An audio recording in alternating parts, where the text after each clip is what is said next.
जय हिंद दोस्तों। आप देखें संख्या चल रहा था, उसमें से प्राकृतिक संख्या, पूर्ण संख्या और पूर्णांक हो गया था। अब यहाँ पर परिमेय संख्या है और अपरिमेय संख्या।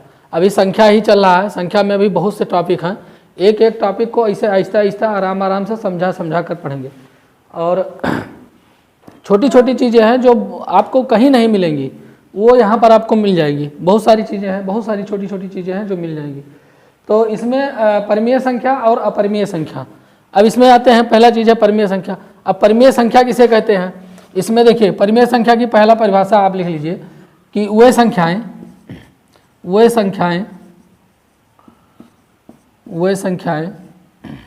जिन्हें P अपान Q के रूप में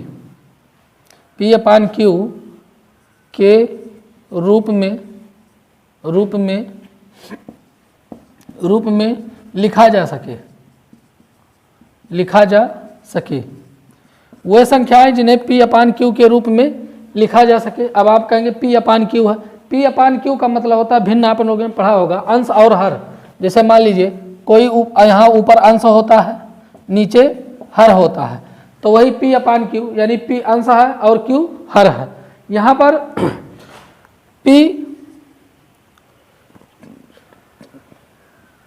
P अपान Q है आपका P बिलोंग्स Z और फिर Q belongs Z।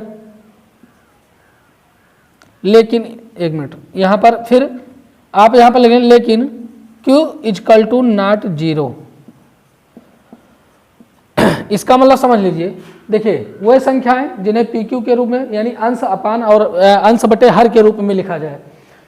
P belongs Z मतलब आप यहाँ पर ध्यान दीजिएगा, P का संबंध Z मतलब आप पढ़ाए थे कि Z आपका पूर्णांक हो, ठीक है। Z क्या है? पूर्णांक है।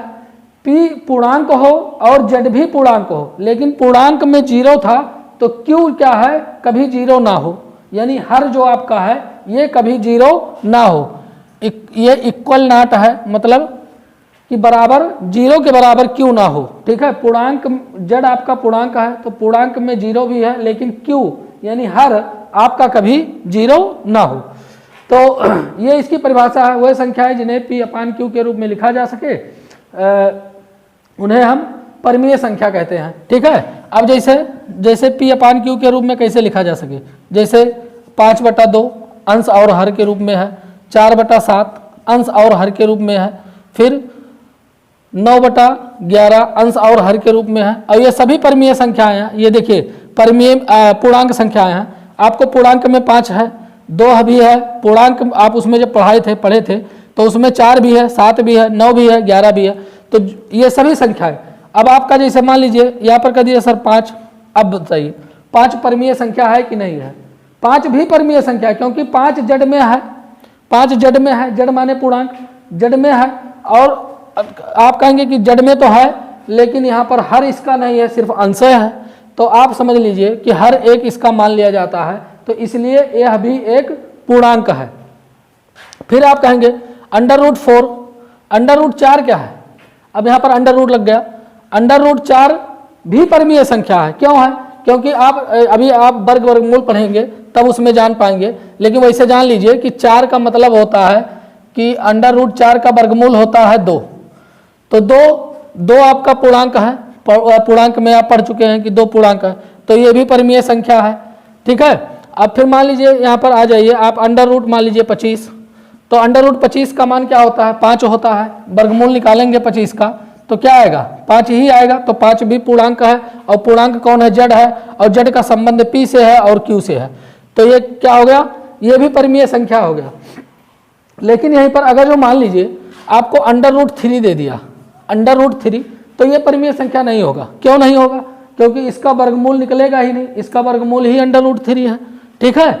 या तो हमने कहा है P अपान Q के रूप में हो, ना कि अगर जो इसका वर्गमूल निकाला जाएगा तो 1/3 घातों पर आएगा, तो वो आप घात में नहीं होगा, घात में इसका मान नहीं होगा। तो आपका परिमेय संख्या 5/2, 4/7, 9/11 और 5 हो गया, अंडर रूट हो गया। अंडर रूट वही होगा जिसका वर्गमूल निकल जाए, ठीक है। दिखाने के लिए आपको अंडर रूट यहाँ लगेगा, लेकिन वर्गमूल निकालेंगे तो वो आपको पूर्णांक में वो संख्याएं मिल जाएंगी, यानी जड़ में मिल जाएंगी। अब आइए एक इसका दूसरा परिभाषा लिख लेते हैं। परिमेय संख्या का दूसरा परिभाषा है ऐसी संख्याएं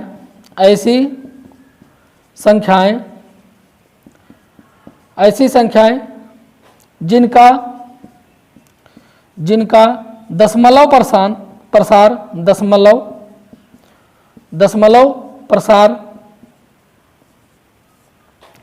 प्रसार शांत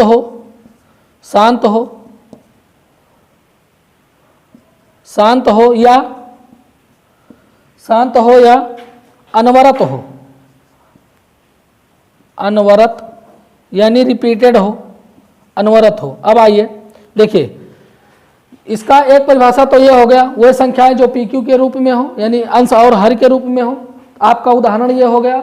अब इसी में दूसरी परिभाषा है, वह संख्याएं जिनका दशमलव प्रसार शांत में हो या अनवरत हो। अनवरत मतलब रिपीटेड हो। जैसे देखिए, शांत क्या होता है,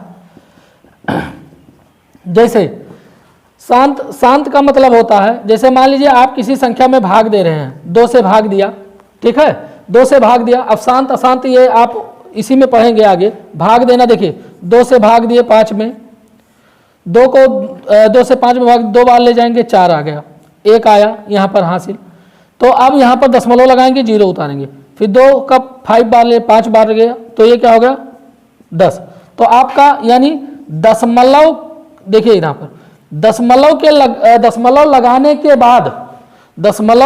के बाद 2 बार 3 बार 4 बार या कहीं पर जाकर संख्या अगर जो पूरी तरह विभाजित हो जाए, नीचे शेष ना आवे, तो वो हो गया आपका शांत दशमलव, ठीक है। और अगर जो दशमलव के बाद भी अगर जो वो मान लीजिए रिपीटेड संख्याएं आ रही हैं और नहीं कट रही हैं, तो वो हो गया अशांत दशमलव। तो यहाँ पर देखिए, जैसे ये आपका हो गया 2/5, ये शांत दशमलव है, इसलिए ये परिमेय संख्या होगी, ठीक है। 2/5 आपको दिखा दिया कि 2.5 है, तो ये आपका क्या हो गया परिमेय संख्या। ऐसे आप और मान लीजिए परिमेय संख्या में कि 3/2, ये भी परिमेय संख्या है। फिर मान लीजिए 6/7, यहाँ पर आइए, 6/7, ये क्या होगा, आप मान लीजिए यहाँ पर देखिए रिपीटेड, ये शांत आपके समझ में आ गया। और अनवरत देख लीजिए, अनवरत क्या होता है, 6 से भाग करना है 7 में, तो आप भाग करिए, 6 एक बार जाएगा, 6 कम में 6, 1 आया, यहाँ पर दशमलव लगाएंगे, 0 बढ़ गया। 6 को 4 बार लेंगे, नहीं 4 बार कहाँ, 1 बार ही जाएगा, 6 आया, फिर 4 आ गया यहाँ पर, फिर दशमलव लगा है, 0 उतार लीजिए। 6 का फिर कई बार, 6 बार जाएगा, 36 हो गया, फिर 4 आया, फिर 0 उतारे, फिर 6 का फिर 6 बार, फिर 36 हो गया, तो नहीं, हाँ 4 आ गया। फिर ये अब देखिए, ये रिपीटेड संख्याएं आ रही हैं, वही संख्या बार बार आ रही है, तो ये क्या होगा, ये अशांत दशमलव है। तो अशांत दशमलव इसमें नहीं रहेगा, अशांत दशमलव इसमें नहीं रहेगा। तो जो संख्याएं दशमलव लगाने के बाद 2 बार 4 बार भाग देने पर कट जाए, उसे शांत दशमलव, और जो दशमलव लगाने के बाद भी ना कटे, अनवरत कोई संख्या आती रहे, उसे अशांत दशमलव कहते हैं।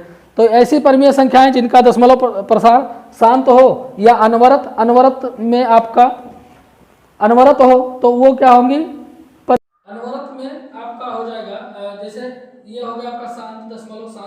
अनवरत क्या होता है, जैसे मान लीजिए आपका हो गया 7/6, 6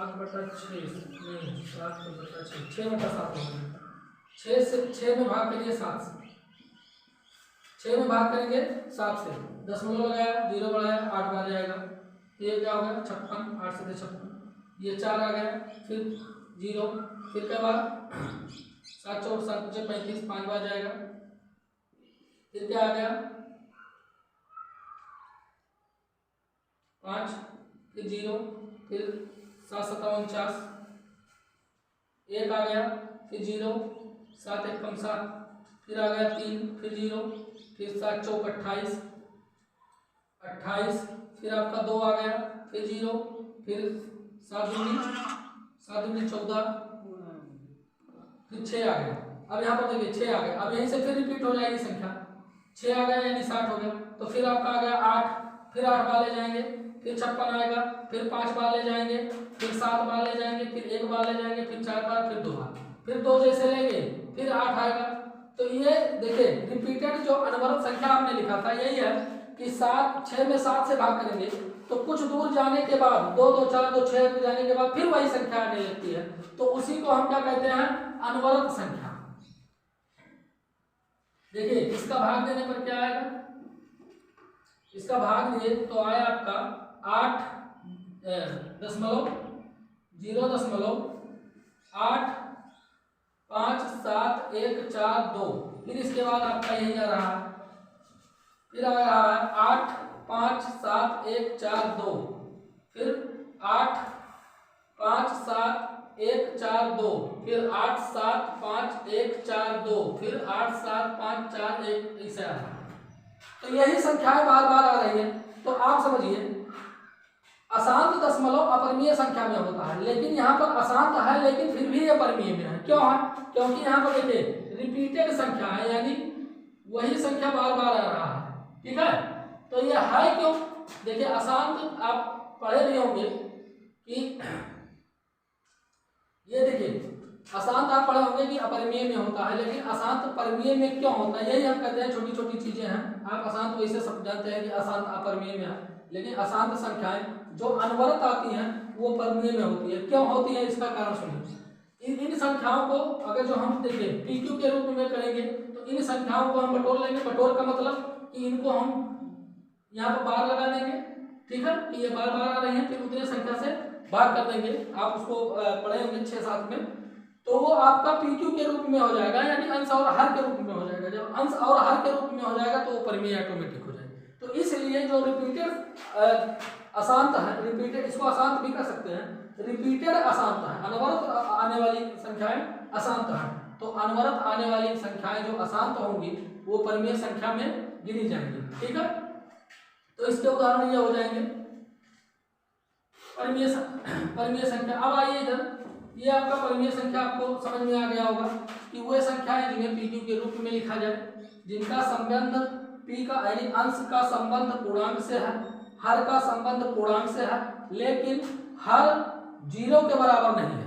ठीक, फिर जैसे 5/2 7/4 ये आपको समझा दिया है। फिर ऐसी संख्याएं जिनका दशमलव प्रसार शांत हो, जिनका दशमलव प्रसार शांत हो और वो संख्याएं अनवरत हो। अनवरत का मतलब भी हमने करके दिखा दिया है 6/7 को, कि बार बार रिपीटेड वही संख्या आ जाए। तो ये आपका हो गया परिमेय। अब आ जाइए इधर परिमेय, आज ही समझ लेते हैं परिमेय थोड़ा सा, इसके बारे में और क्लियर कल चर्चा करेंगे।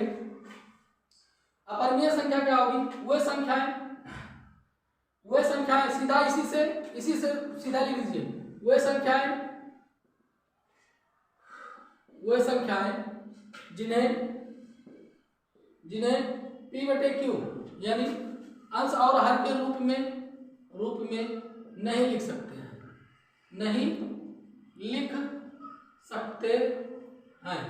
सीधा। वह संख्याएं जिन्हें अंश और हर के रूप में नहीं लिख सकते हैं वह अपरिमेय संख्या होगी। जैसे मान लीजिए, अब आप कहेंगे 5 नहीं, 5 गलत है, 5/1 लिख सकते हैं, तो ये तो परिमेय में गया। ठीक, तो अपरिमेय क्या होगी, मान लीजिए √2, इसको आप भिन्न में नहीं लिख सकते हैं। √3 इसको आप भिन्न में नहीं लिख सकते हैं। √5 इसको आप भिन्न में नहीं लिख सकते हैं। √11 ऐसी तमाम संख्याएं हैं जो अपरिमेय संख्या है, मतलब किसी भी कंडीशन में अंश और हर में न लिखे जाने वाली संख्याएं अपरिमेय संख्या होगी। ये तो हो गया परिमेय के पहले परिभाषा के अनुसार। अब आ जाइए दूसरा, परिमेय का दूसरा परिभाषा है ऐसी संख्याएं जिसका दशमलव प्रसार शांत हो या अनवरत हो। तो यहाँ पर आप लिखेंगे ऐसी संख्याएं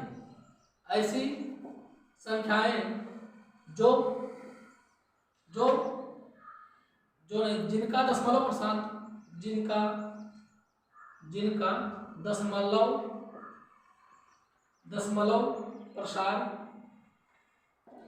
ऐसी संख्या जिनका दशमलव प्रसार अशांत हो। अशांत मतलब अभी हमने बताया कि वो दशमलव लगाने के बाद भी ना संख्याएं कटे, और ऐसी संख्याएं दशमलव लगाने के बाद आए जो रिपीटेड ना हो। जैसे मान लीजिए कहीं पर आपने लिखा है, भाग दे रहे हैं, आ गया 2 4 8 1 5 7 9 1 2 5, मतलब अलग अलग रिपीटेड नहीं, इसकी तरह नहीं कि जैसे इसमें आ रहा था 8 7 5 4 8 7 5 4 8 7 5, रिपीटेड संख्या ना हो। तो ऐसी संख्याएं जिनका दशमलव प्रसार अशांत हो वो अपरिमेय संख्या कहलाती हैं। तो परिमेय और अपरिमेय, परिमेय संख्या आप समझ गए अच्छी तरह से, अपरिमेय में ये हो गया। अब इसमें आप तो अभी और थोड़ा सा है विस्तार से, अब इसके बारे में कल पढ़ाएंगे, क्योंकि वीडियो बहुत बड़ा हो जाता है तो मिक्सिंग और बहुत सारे काम होते हैं पढ़ाने के बाद भी, तो करने पर दिक्कत होने लगती है और वो सुचारू रूप से बच्चों के पास पहुंच नहीं पाता है। तो अब इसको अभी तो छोटा छोटा चल रहे हैं लेकर, धीरे धीरे टॉपिक को बढ़ाएंगे और फिर जैसे भी सही हो जाएगा सारी चीज़ें, जो भेजने की प्रक्रिया है, वीडियो सही करने की वीडियो प्रक्रिया है, सब सारी चीज़ें सही हो जाएगी तो और थोड़ा बड़ा चलेगा। और आप सवाल भी इस पर बने करवाएंगे, आप लोगों को सवाल भी बना कर देंगे और लगवाएंगे। तो बस इतना ही आज के लिए, जय हिंद।